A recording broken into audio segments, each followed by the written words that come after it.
The house was quiet that evening, too quiet for someone like him. The millionaire's car rolled into the long driveway, its headlights cutting through the soft golden light of sunset. No one expected him home tonight. He was supposed to be at a business conference 2 cities away, shaking hands and closing deals. But something inside him just wanted to come home. He didn't know why. Maybe it was the loneliness that had been following him for years. Maybe it was just the silence of hotel rooms that never felt like home. As he unlocked the door, he felt a sense of relief. The familiar scent of fresh linen and the faint aroma of soap filled the air. Everything was spotless, as always. His maid was known for that. She worked quietly, without complaints, and rarely spoke unless spoken to. But as he walked through the hallway, something caught his attention. The living room lights were dimmed and a soft tune was playing from her old phone speaker. Curious, he moved quietly toward the sound. There she was, the maid, standing by the large photo frame on the wall. It was a picture of him and his late mother taken many years ago. She was carefully wiping the frame with a cloth, her hands gentle and slow. But what made him freeze wasn't the act itself. It was her whisper. She wasn't aware he was there. In a low voice, she spoke softly to the photo. "Ma'am, your son is working so hard again. He eats little, sleeps late. You'd be proud of him." He felt his chest tighten. She smiled faintly at the photo and said again, "I try to keep everything the way you liked it. The garden, the curtains. I hope it makes him feel less alone." He couldn't move. For years, he thought of her as just a housekeeper, someone paid to keep things running. But now, seeing her talk to his mother's photo as if she cared, as if she knew how much he missed her, it felt like something cracked open inside him. He stepped back slowly before she could see him, not wanting to interrupt. He went upstairs quietly, sat on the edge of his bed and stared at the floor. His throat felt dry. No one had spoken about his mother in years. Not his friends, not his colleagues, not even himself. But here was someone who did. Someone who saw his pain without him ever saying a word. That night he couldn't sleep. Her words kept echoing in his head. He realized how much she noticed, how much she cared in silence, and as he lay there he made a decision. Tomorrow he would come down early, not as her boss, but as someone who wanted to understand who she really was. The morning light spilled gently across the living room, touching everything with a golden warmth. The millionaire sat by the wide window, a cup of untouched coffee resting beside him. He hadn't slept much. The memory of what he saw last night still played in his mind like a quiet film. Her voice, her words, the way she looked at his mother's photo with care and respect. He'd never really looked at her properly before. She'd been part of the house for years, always present yet invisible. The one who kept things clean, the one who never complained. He didn't even know much about her life. Now he wanted to. When he came downstairs that morning, she was already sweeping the hallway. She looked surprised to see him. He never came down this early.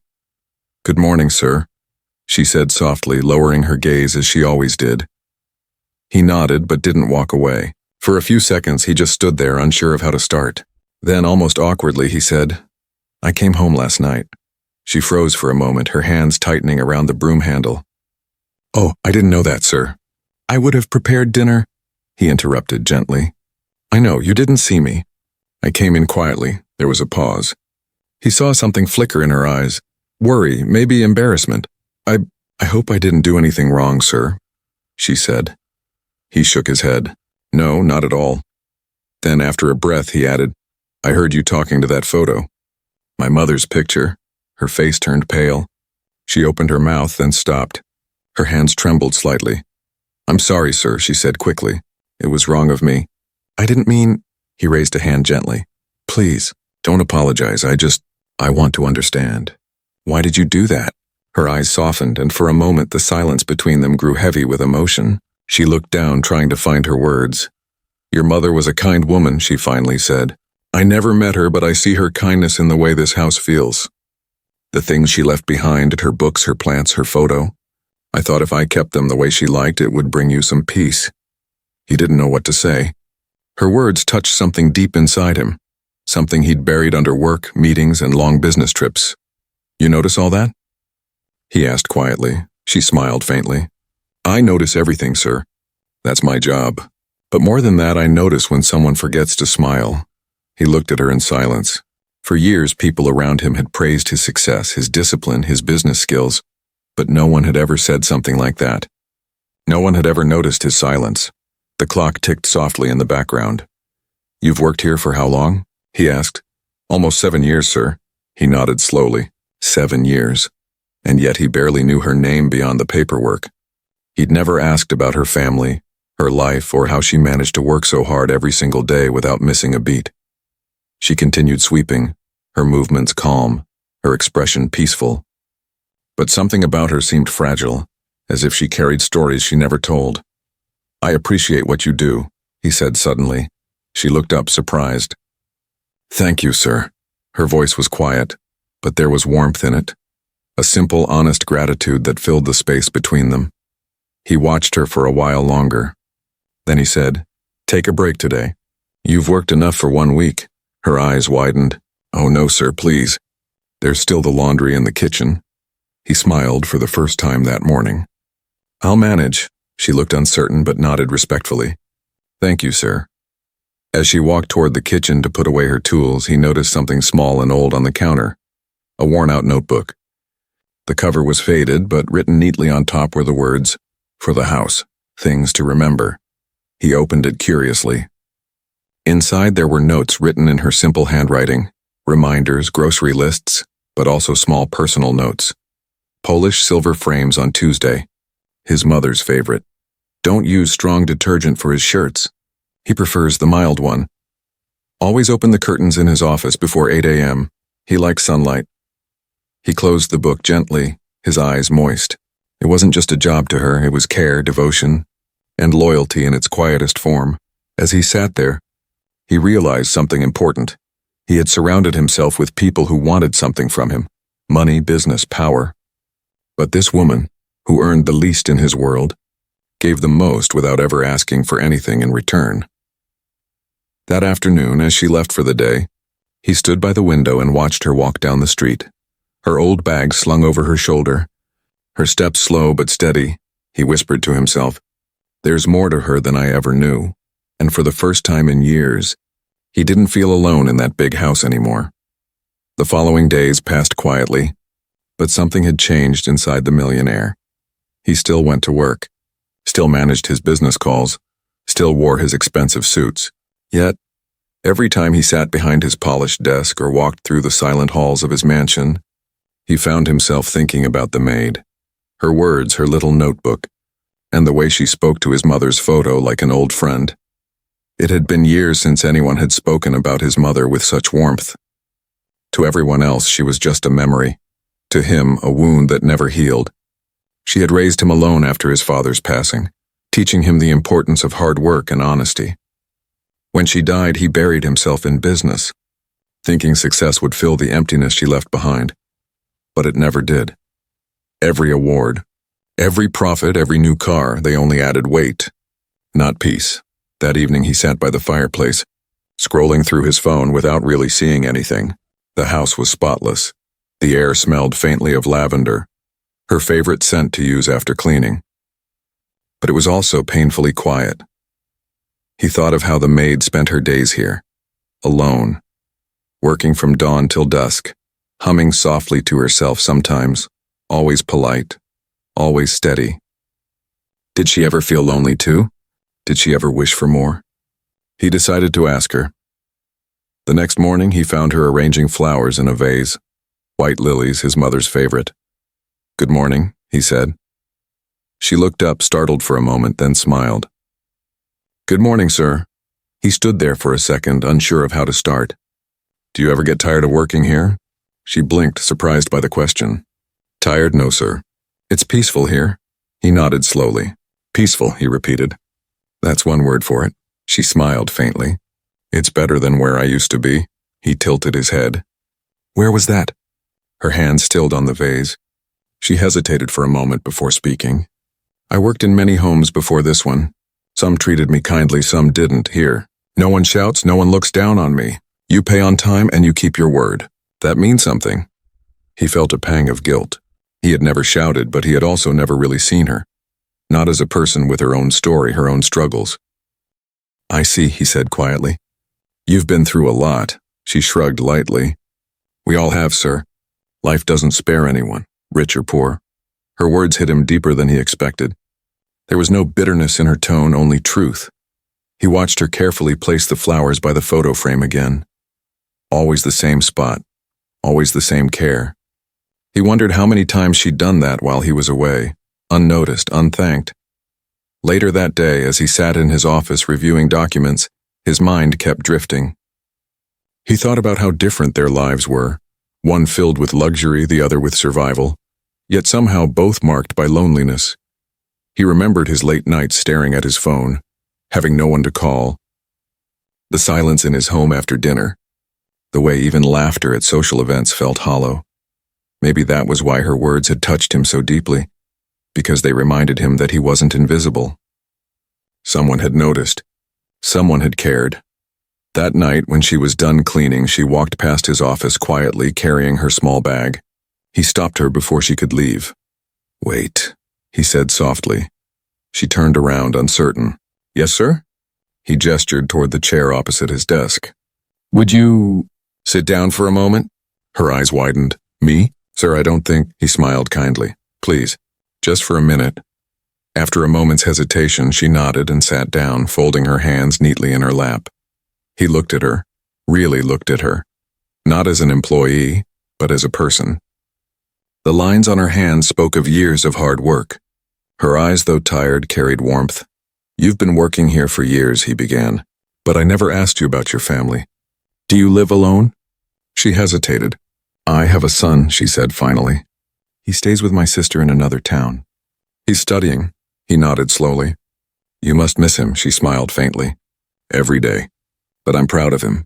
He wants to be a teacher. I promised him that one day I'd help him finish school. Her eyes glistened, but she blinked away the tears quickly. He felt something stir inside him again. Empathy, respect, maybe even shame. While he had been chasing more money, she had been working quietly to build a better future for someone else. Your son is lucky to have you, he said. She shook her head softly. No, sir. I'm the lucky one. I still have someone to live for. Her words hung in the air, heavy and pure. As she left, he sat back in his chair, staring into space. He realized how empty his life had become, full of things yet void of meaning. That night, he couldn't stop thinking about what she said. We all have our struggles, and rich or poor. He had everything but connection. She had almost nothing, yet still had love. And somewhere deep inside, a thought began to grow. Maybe wealth wasn't about money at all. Maybe it was about the people who make us feel seen even in silence. The days drifted by quietly. The millionaire found himself noticing things he'd never paid attention to before. The small creak in the staircase, the gentle hum of the washing machine, the smell of freshly baked bread in the mornings. It was strange. Everything in the house felt more alive lately. Or maybe for the first time he was the one paying attention. One Thursday morning he woke up to soft rain tapping against the windows. The city looked blurred through the glass, wrapped in a calm gray mist. He had a few calls scheduled, but he wasn't in the mood for business. His mind felt distant, distracted. As he looked at the calendar on his desk, something caught his eye. A small handwritten note in the corner. It wasn't his handwriting. It said, March 17th, remember to water the orchids, Madam's favorite. He stared at the date. March 17th. It took him a moment to realize what day it was. His birthday. He blinked, almost surprised. For years, it had been just another workday. He never celebrated it. No parties, no cake, no calls, and except for maybe a polite message from his assistant. Birthdays had stopped mattering after his mother passed away. He smiled faintly, but it was a sad kind of smile. He stood there for a while, lost in thought. Then he heard soft footsteps in the hall. The maid was dusting near the piano. She always moved quietly, as if afraid to disturb the peace. He walked downstairs, his voice calm. Good morning, she turned, surprised. Good morning, sir. You're up early again. He nodded. I guess I'm starting to enjoy early mornings. She smiled politely, continuing her work. He hesitated, watching her for a moment. Do you know what day it is? He asked. She looked up, puzzled. Thursday, sir, he nodded. Yes, Thursday. She tilted her head slightly. Did I forget something important, sir? He shook his head quickly. No, nothing. He didn't know why he'd asked. It wasn't her responsibility to remember. Still, a small part of him hoped maybe somehow she would. He spent most of the morning reading emails but couldn't focus. Around noon, he decided to take a walk in the garden. The rain had stopped, leaving behind a cool freshness in the air. As he passed through the living room, he noticed something different. On the small side table near his mother's photo, there was a tiny glass bowl with a single white orchid floating gently in water. Beside it lay a folded napkin, neatly written with soft handwriting. "For the house's peace and for your heart's calmness, happy day, sir." He stopped. His chest tightened. He didn't remember seeing that bowl earlier. He turned toward the kitchen. The maid was there, quietly washing dishes, humming under her breath. She didn't seem to notice him. He picked up the bowl and walked closer. "Did you put this there?" he asked gently. She looked up, startled. "Oh, I'm sorry, sir. I didn't mean to," he interrupted softly. "It's beautiful." "Thank you," she hesitated. "It's just an orchid from the garden. It looked peaceful, so I thought maybe it would make your day better." He looked at her, his heart heavier than before. He remembered. She blinked. "Remembered what, sir?" He smiled faintly. "My birthday." Her eyes widened. "Oh, sir, I didn't know." "I promise I didn't." He nodded slowly. "You didn't have to know, but this means more than you think." She looked flustered, unsure of what to say. "It's just a flower, sir." He shook his head. "No, it's not just a flower. It's kindness. And I can't remember the last time anyone showed me that." For a moment, neither of them spoke. The air between them felt warm, gentle, like the calm after a storm. He placed the bowl back on the table carefully. "Thank you," he said again, this time more quietly. She gave a small nod. "You're welcome, sir." Later that evening, he sat by the same table, staring at the orchid. The soft petals seemed to glow under the lamp's light. It was such a small gesture, yet it filled his heart in a way luxury never could. He thought about his mother again, how she used to say, "People who give from the heart never run out of love." No matter how little they have, he realized something then. The maid hadn't just been keeping his house clean. She had been keeping his heart alive without even knowing it. As the night deepened, he found himself writing a note, something he hadn't done in years. It wasn't a business memo or a reminder, but something personal. He wrote, "Sometimes we wait for grand gestures to feel loved, but it's the quiet ones that truly touch us." He folded the note and placed it beside the orchid. It felt right, like closing a small circle of gratitude. That night, he slept peacefully. For the first time in years, his birthday didn't feel forgotten. It felt seen. And somewhere deep inside, he knew this was only the beginning of something far more meaningful than he'd ever expected. The next morning began softly, sunlight slipping through the curtains, filling the mansion with a golden warmth. The millionaire woke up feeling lighter than he had in years. For once, the day didn't start with an alarm or a business call. He simply sat on the edge of his bed, listening to the quiet hum of life in the house. Downstairs, the faint sound of clinking dishes and the rhythm of a broom brushing against the floor told him she was already at work. It was her usual routine, but today it sounded different to him, comforting, almost like music. As he dressed, his eyes caught sight of the small glass bowl with the orchid on the table. The flower looked even more delicate now, its white petals reflecting the morning light. That single gesture from her still lingered in his mind. He walked down the stairs quietly, not wanting to break the peace. She was in the kitchen folding clean napkins. She didn't notice him at first. "You start your day early as always," he said softly. She turned, a little startled, then smiled. "Good morning, sir. I like finishing things before the sun gets too high." He nodded, leaning against the doorway. "You're very disciplined," she laughed lightly. "If I don't stay busy, my mind starts wandering." He smiled faintly. "Sometimes wandering isn't a bad thing." She tilted her head, amused by his tone. "Maybe not for you, sir. You have nice things to think about." "My thoughts are mostly about bills and groceries." Her honesty made him chuckle softly, but there was something humble, almost poetic, in the way she said it. He noticed a small package wrapped neatly in brown paper sitting on the counter. "What's that?" he asked. "Oh, this?" she said, glancing at it. "Just something I made last night." For someone special? She smiled shyly. Not really. It's for the house.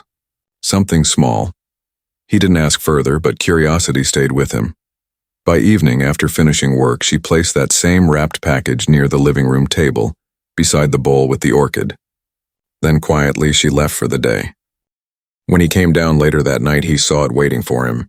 He picked it up carefully. The paper was plain, but tied neatly with a small piece of white string. There was a handwritten note attached. To the home that holds more silence than it deserves. Maybe this will bring a little warmth. He untied the string gently and opened it. Inside was a small framed piece of embroidery. The stitching was simple, but the words on it made him stop breathing for a moment. Kind hearts are richer than full pockets. He stared at it for a long time. The letters weren't perfect. A few threads were uneven and the cloth had tiny marks that showed effort and time. But that imperfection made it even more beautiful. He placed the frame against his chest, eyes glistening. It reminded him of something his mother once told him when he was a boy, that real wealth was never counted in money, but in love freely given. He sat down on the couch, still holding the frame, and whispered quietly to himself, "She doesn't even know what this means to me." That night, the mansion didn't feel so empty. The light from the lamp glowed softly over the words she had sewn, and the silence that once felt cold now felt peaceful. The next morning, when she arrived for work, she noticed the frame on the table, now placed beside his mother's photo. She froze for a moment, realizing he had found it. He walked in just then, holding his morning coffee. "Good morning," he said warmly. "Good morning, sir," she replied, lowering her gaze. "I found your gift," he said, smiling. "It's beautiful." Her cheeks flushed. "It's just a small thing, sir." "I make those sometimes when I can't sleep." He shook his head gently. "It's not small. It's honest. And that's rare." She smiled faintly, still unsure how to respond. He looked at her thoughtfully. "Can I ask why you chose those words?" She hesitated, then said softly, "Because they're true. I've seen people with nothing share what little they have, and people with everything still wanting more. I guess kindness is the only thing that never runs out, if we keep giving it." He stood silent for a moment. Her words were simple, yet they carried the kind of wisdom no book or business school could ever teach. He nodded slowly. "You're right. I spent years chasing the wrong kind of wealth." She smiled softly. "It's never too late to find the right kind, sir." Her humility, her grace, it all overwhelmed him. He wasn't a man who cried easily, but that morning, as she walked away to continue her work, he felt tears fill his eyes. Quiet, unexpected tears. Not of sadness, but of realization. He understood then that the greatest gifts don't come wrapped in gold or silver.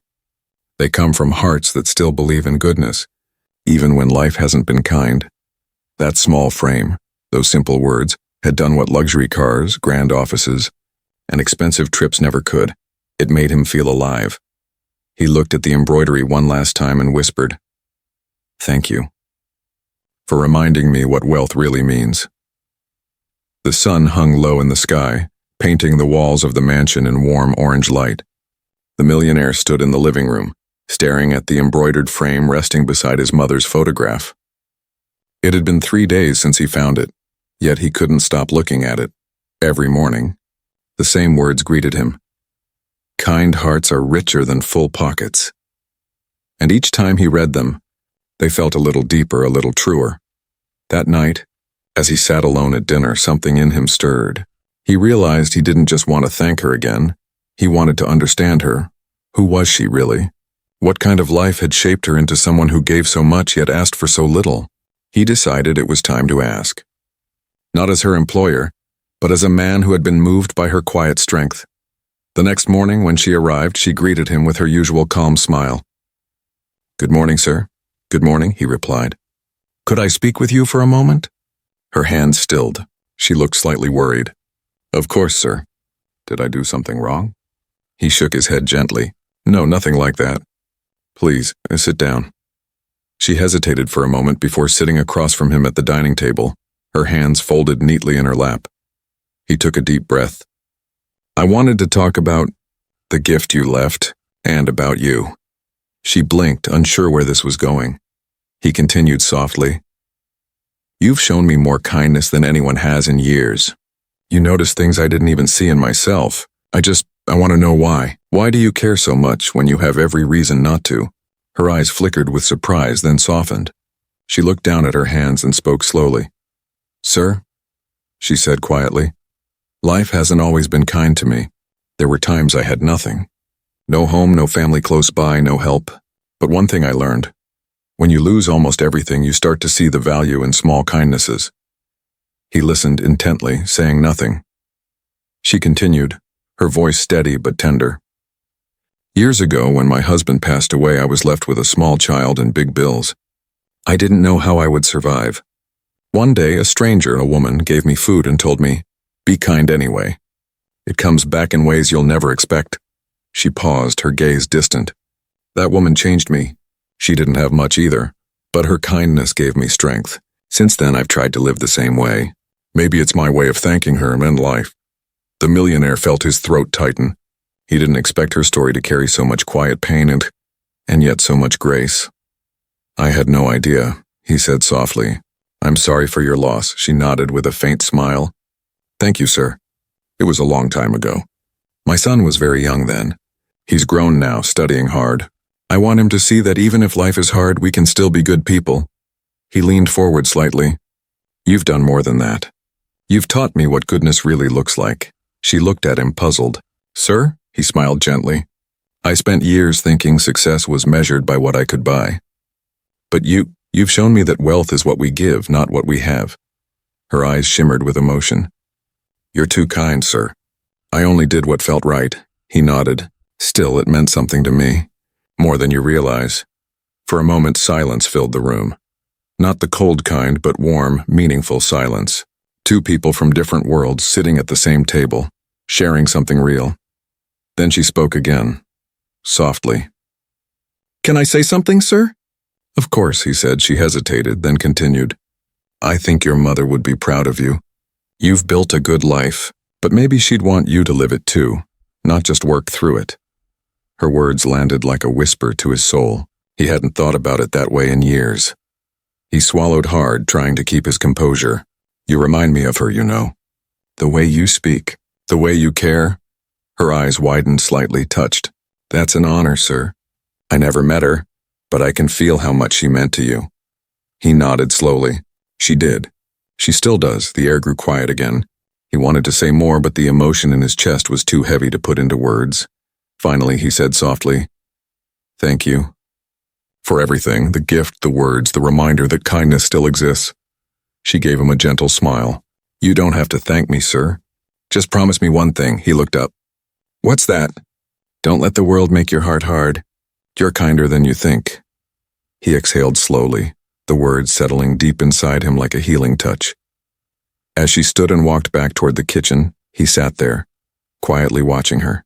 For the first time in a long while, he didn't see her as someone who worked for him, but as someone who had saved him, without even knowing it. That evening, as the house grew quiet again, he looked at his reflection in the window. He no longer saw just a millionaire. He saw a man who was beginning to change, slowly, deeply, and truly. The following week felt different in the mansion. The millionaire noticed that every sound and every step, every quiet hum from the maid, seemed to carry more meaning than before. He found himself talking to her more often now, not out of curiosity, but out of genuine interest. She spoke softly, always careful with her words, but there was something about her calm that made him feel at peace. One evening, after a long day at work, he came home early again. The house smelled faintly of jasmine. She was in the kitchen preparing tea. When she saw him, she smiled. "You're home earlier than usual, sir." He nodded. "I wanted to have tea at home today. Work can wait." She poured 2 cups without being asked and brought them to the dining table. They sat across from each other in quiet comfort, the warmth of the tea between them. He took a sip and asked gently, "You mentioned before that life hasn't been kind to you. I hope it's not too painful to ask, but would you tell me your story?" She looked down at her cup. Her fingers trembled slightly. "It's not a happy story, sir," he said softly. "Sometimes sad stories teach us the most." She took a deep breath. Her eyes were distant, as if she was looking back through years of memories. I was born in a small village, she began. My parents worked on farms. We didn't have much, but we were happy. My mother used to tell me that kindness was a gift you could give even when your hands were empty. Her lips curved into a faint smile. She was right. I didn't understand it then, but I do now. He nodded, listening carefully. When I turned 18, I married young. My husband was a kind man, but he had health problems. We struggled. Some days we barely had food. I started working in nearby homes to earn whatever I could. When my son was born, I promised myself I'd give him a better life. Her voice softened. But when my husband passed away, everything fell apart. I had no savings, no support. I went from house to house asking for work. Some people treated me kindly, others didn't. The millionaire's heart ached as he imagined her walking through strange neighborhoods, knocking on doors, desperate to survive. I've seen good people and cruel people, she continued quietly. There were days I cried myself to sleep, but every time I wanted to give up, I thought about my son. He was my reason. I couldn't stop. He asked softly, "How old was he when your husband passed?" "Just 3, she replied, her eyes glistening. He barely remembers his father. I wanted him to grow up educated, not like me. That's why I left him with my sister when I came to the city. I needed a steady job, something that could send money every month." She paused for a long moment. "When I got this job, it felt like a blessing. The house was quiet but safe. You were strict but fair. I could work in peace, send money to my sister, and know my son was studying." The millionaire swallowed hard. "You've done an incredible thing. That kind of strength, not everyone has it," she smiled faintly. "Strength comes when you have no choice, sir. Life teaches you how to stand when you fall too many times." He leaned back, his eyes soft. "You must miss your son terribly," she nodded slowly. "Every single day. I look at his old photo before sleeping. He writes me letters sometimes. He says he wants to finish his degree and take care of me one day." Her voice cracked slightly at the end, and she looked away, blinking back tears. The millionaire felt a lump in his throat. He wanted to say something comforting, but words seemed too small. Finally, he said quietly, "You remind me of my mother, not just in kindness but in courage. She too worked hard, never complained, always put others before herself. You both share that same light." She smiled through her tears. "That's kind of you to say, sir. Maybe that's why I felt close to her picture. I could see her warmth even in the photo." He nodded, emotion tightening his voice. "She would have loved you, truly." The room fell into a peaceful silence. The soft ticking of the wall clock was the only sound. After a while, she said gently, "You know, sir, people often think money protects them from pain. But pain finds everyone in different ways. The difference is how we face it." He looked at her, deeply moved. "And you faced it with grace." She gave a quiet smile. "I tried. When you've lost everything once, you stop fearing life. You just start living each day with gratitude." He nodded slowly. "You've taught me more than anyone ever has." Her expression softened. "If that's true, then my struggles were worth it." He smiled faintly, his eyes warm. "They were. Because your kindness didn't just help me, and it changed me. For the first time." She looked at him not as her employer, but as someone she understood, someone just as human as her. In that moment, 2 worlds that had always been far apart quietly met in the middle, and though neither said it out loud, they both knew something profound had happened. They had become part of each other's stories, not by blood, not by duty, but by compassion. That night, as the millionaire stood by his window, he thought about her words again. When you've lost everything once, you stop fearing life. He realized then that she hadn't just survived her pain, she had turned it into light. And that light had somehow reached him too. The morning light broke gently through the tall windows, brushing the curtains with gold.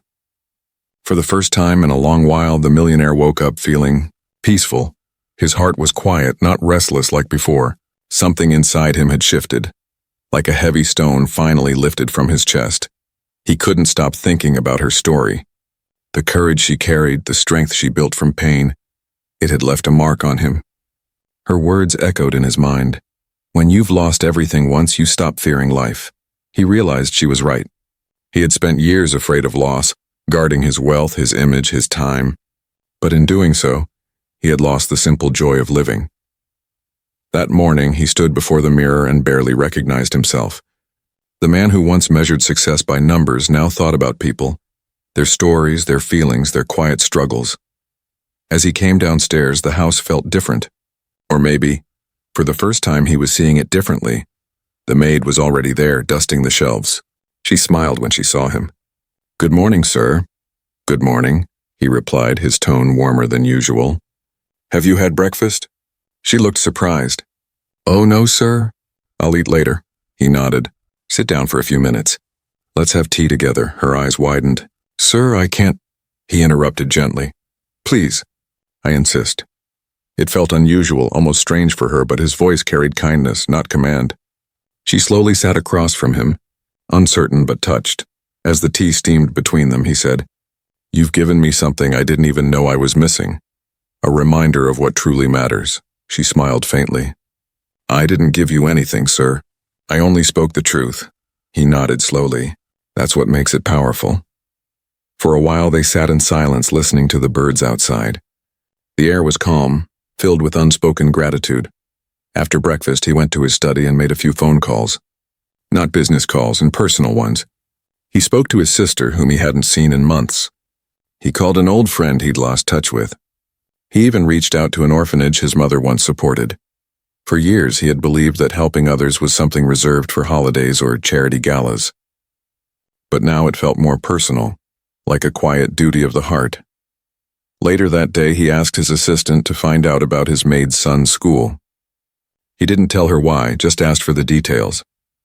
By evening, he received the information: the school, the tuition costs, the pending bills. He sat at his desk staring at the numbers for a long moment, then smiled softly. He made a quiet decision. He would pay for the boy's full education. But he wouldn't tell her right away. He didn't want her to feel pity or debt. He wanted her to feel proud. The next few days, he began changing in other ways too. He started leaving his office earlier. He visited the local park and sat among people, couples, children, street vendors. He listened to laughter, to life. It had been so long since he'd heard it without feeling like an outsider. He even began helping his staff in small ways, asking about their families, remembering their birthdays, sharing meals. The mansion, once silent and cold, started to feel alive again. One afternoon, as the maid was leaving, he called her name. She turned around. "Yes, sir?" He smiled gently. "Do you ever take a day off?" She hesitated. "Only when I'm sick, sir. I can't afford many breaks." He nodded. "Then take tomorrow off. Go visit your sister and your son." "I'll manage here." She looked shocked. "Sir, that's too kind." "But there's still—" He raised a hand, smiling. "No excuses. Go. You've earned it 100 times over." Her eyes softened with emotion. "Thank you, sir. I don't know what to say." He replied quietly. "Just enjoy your day. That's all I want." When she left the next morning, she carried a small bag and a nervous smile. He watched from the gate as she disappeared down the street, the morning sun lighting her path. Later that week, she returned, her face glowing. "Sir," she said excitedly, "I saw my son. He's doing so well. He told me his school fees were suddenly cleared. Someone must have helped, but they didn't say who."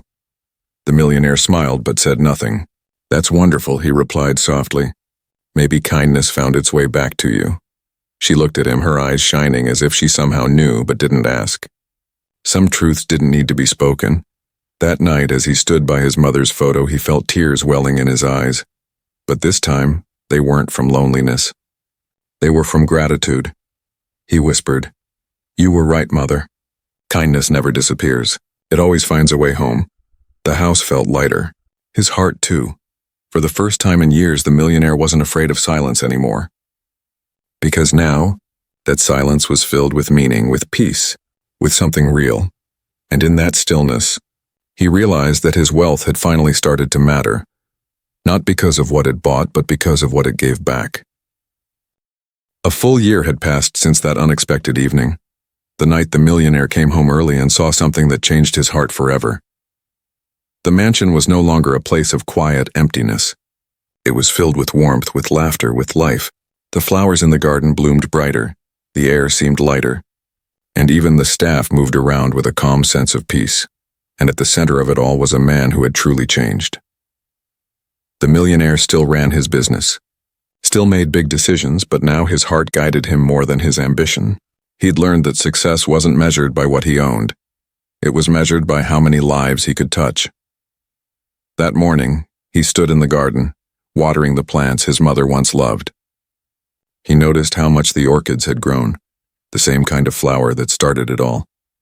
He smiled softly. Just then, the maid approached carrying a basket of clean linens. "Good morning, sir," she greeted, cheerful as always. "Good morning," he replied warmly. "The garden looks beautiful, doesn't it?" She nodded. "Yes, sir. It feels peaceful here now." He looked at her, smiling. "You made it peaceful?" She shook her head modestly. "No, sir, you did. You started to see what was already here." He chuckled softly. "Maybe we both did." Over the past year, he had continued to quietly support her son's education. The boy had done remarkably well and had even written to thank the kind stranger who had paid his fees. The millionaire never revealed his identity, choosing instead to keep that kindness silent, just like hers had once been. That afternoon, she finished her work early. As she was about to leave, he called her name. "Before you go," he said, "there's something I want to show you." She looked puzzled, but followed him. They walked through the garden to a small bench near the orchids. A brand new wooden plaque stood there, polished and engraved with simple words, in memory of those whose kindness lives on. She covered her mouth in surprise. "Sir, this is beautiful," he smiled gently. "I had it made for my mother, but I also had another reason." He turned to her, his eyes kind. "You taught me something no one else ever did. That kindness doesn't need to be seen or rewarded to matter. It only needs to be shared. This garden will always remind me of that." Her eyes shimmered as she looked at the plaque, then back at him. "Thank you, sir. But I only did what anyone should do." He shook his head softly. "No, not everyone would have done what you did. You gave from your heart without expecting anything back. That's rare, and it changed my life." She looked down, wiping the corner of her eye. "You've changed too, sir. You smile more now. The house feels alive again." He nodded with a gentle laugh. "That's your doing." For a few moments they stood in silence, listening to the breeze moving through the leaves. The moment felt sacred, two souls connected by gratitude, compassion, and unspoken respect. Finally, he reached into his pocket and handed her a small white envelope. "This is for you," she looked startled. "Sir, I can't take more money," he interrupted softly. "It's not money. Please open it." She hesitated, then carefully unfolded the envelope. Inside was a simple letter printed on fine paper. Her eyes moved over the words, and she gasped softly. It was an official offer, a new position he had arranged for her son. A teaching assistant role at a school his company sponsored. Her hands trembled as she read it. "Sir, this is his dream job," he smiled warmly. "He earned it. He's smart and capable. I only opened the door." Tears welled in her eyes. She held the paper close to her chest, unable to speak for a moment. Finally, she said through her tears, "You've done more for us than I could ever repay." He shook his head gently. "You already did in the moment you chose kindness when no one was watching." Her tears spilled, but her smile was bright. "Thank you, sir. From my heart," he nodded quietly. "No, thank you. For reminding me that love, loyalty, and kindness are still real." As she turned to leave, the wind picked up softly, rustling the flowers. The millionaire looked around his garden, the orchids swaying, the plaque glimmering under the sun, and felt an overwhelming sense of peace. He whispered to himself, "Mother, I hope you can see this. I finally understand what you meant." He stood there for a while, watching the maid walk down the garden path. She looked lighter too, her steps filled with quiet pride and joy. He smiled to himself and whispered, "Maybe this is what wealth was always meant to be, giving back what life gives us." As the evening sun began to set, the house glowed with golden light, the same light that had once seemed empty but now felt full of warmth, compassion, and meaning. The millionaire knew he would never forget that one night, the night he came home earlier than usual, because that single moment had opened his eyes, softened his heart, and taught him the truest meaning of being human. And though life would go on, that one act of kindness would keep echoing, quietly, endlessly, like a soft melody that never fades.